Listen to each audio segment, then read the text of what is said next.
মাঘ মাসে বৃহস্পতিবার মা লক্ষ্মীর সামনে করুন এই একটি মাত্র কাজ। আপনার জীবনে কখনোই অর্থের অভাব হবে না। নমস্কার দর্শক বন্ধুরা, প্রত্যেককে জানাই আমাদের পৌরাণিক ইউটিউব চ্যানেলের পক্ষ থেকে স্বাগতম। আশা করছি আপনারা সকলেই ভালো আছেন। বন্ধুরা, বৃহস্পতিবার হলো মা লক্ষ্মীর বার, এই কথাটা আপনারা সকলেই জানেন।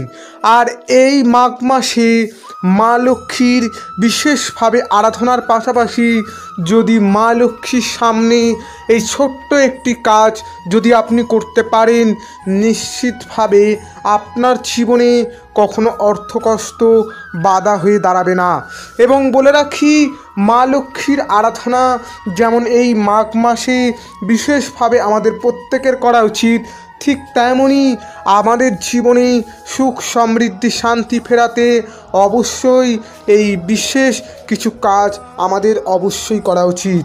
এবং বলে রাখি, এই বৃহস্পতিবার কিন্তু মা লক্ষ্মীর বার, তাই এমন কিছু কাজ রয়েছে যেগুলি আমাদের জন্যে একদমই করণীয় নয়।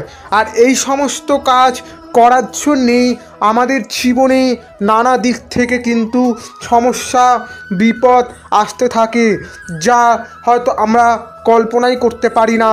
প্রথমত যেমন অর্থকষ্ট, হয়তো এই অর্থকষ্টের জন্যেই কিছুটা আমরা নিজেরাই দায়ী থাকি।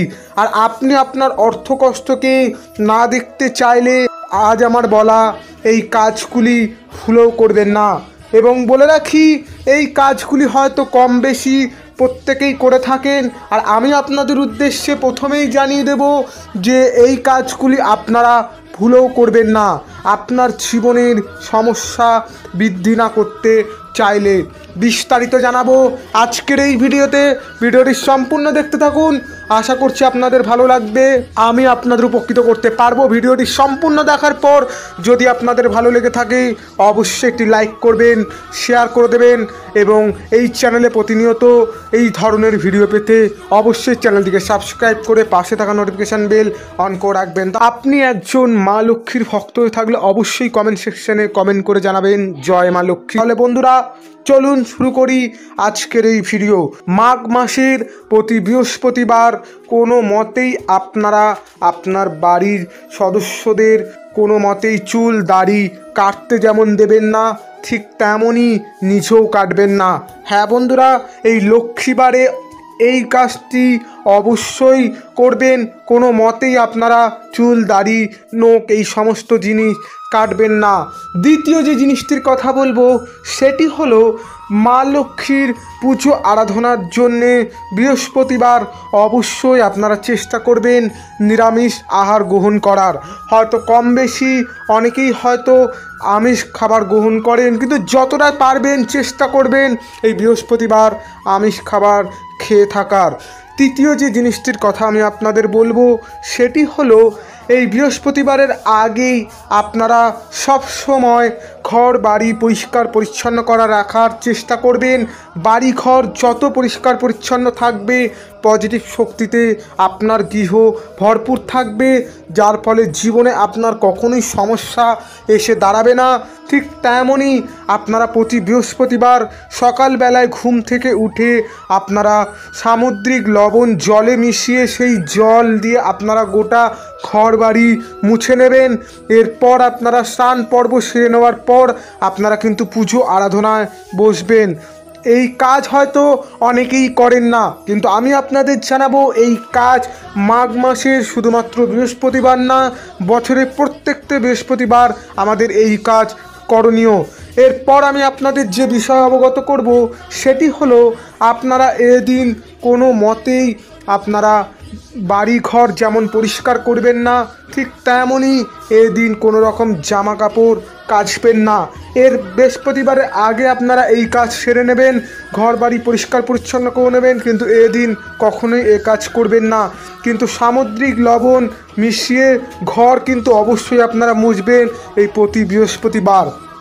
এরপর আমি আপনাদের উদ্দেশ্যে যে বিষয় অবগত করব, বৃহস্পতিবার কোনো মতেই আপনারা কোনো নারী জাতি বা কোনো গুরুজন মানুষদের কিন্তু অপমান বা বড় কথা বলবেন না।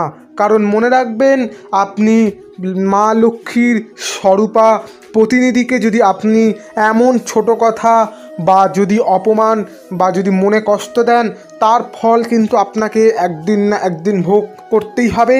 তাই ভুল করেও বৃহস্পতিবার এই সমস্ত কাজ করবেন না, এই সমস্ত কাজ এড়িয়ে চলবেন এবং বাড়িতে প্রতিনিয়ত শান্তি রাখার চেষ্টা করবেন, কারণ হিন্দু ধর্ম মানেই একটি শান্তির জায়গা।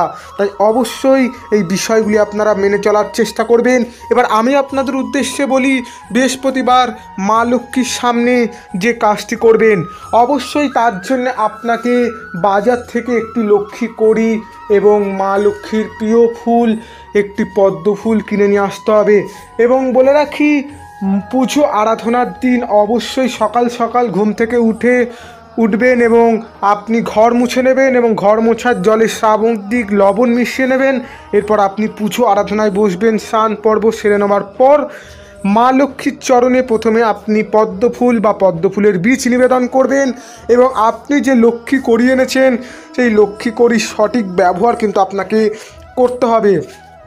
তার জন্য আপনাকে বলে রাখি, আপনি হলুদের ফোঁটা এবং সিঁদুরের ফোঁটা আপনি মা লক্ষ্মীর চরণে স্পর্শ করিয়ে এবং সেখান থেকে আপনি ফোঁটা নিয়ে আপনি লক্ষ্মী কড়িতে ফোঁটা দেবেন এবং সেই লক্ষ্মী কড়ি আপনার মানিব্যাগে, আপনার পাসবুকে বা আপনার সঙ্গে সবসময় রেখে দিতে পারেন। দেখবেন আপনার জীবনে বিপুল অর্থ যেমন আসবে, ঠিক তেমনই আপনি কখনোই অর্থকষ্ট বুঝতেই পারবেন না। মা লক্ষ্মী সবসময় আপনাকে দুহাত ভরে রাখবেন। তাই অবশ্যই এই ছোট্ট কাজটি করতে পারেন এবং কাজের পাশাপাশি এদিন কিন্তু অবশ্যই লক্ষ্মী পাঁচালী কিন্তু পাঠ করতে ভুলবেন না এবং আপনি ভক্তি, শ্রদ্ধা এবং ভালোবাসার সহিত মা লক্ষ্মীর পুজো আরাধনা করবেন। যতটা সামর্থ্য আপনি মাকে নিবেদন করবেন, ফল ফুল দেবেন, মা অত্যন্তই আপনার ওপর খুশি হবেন।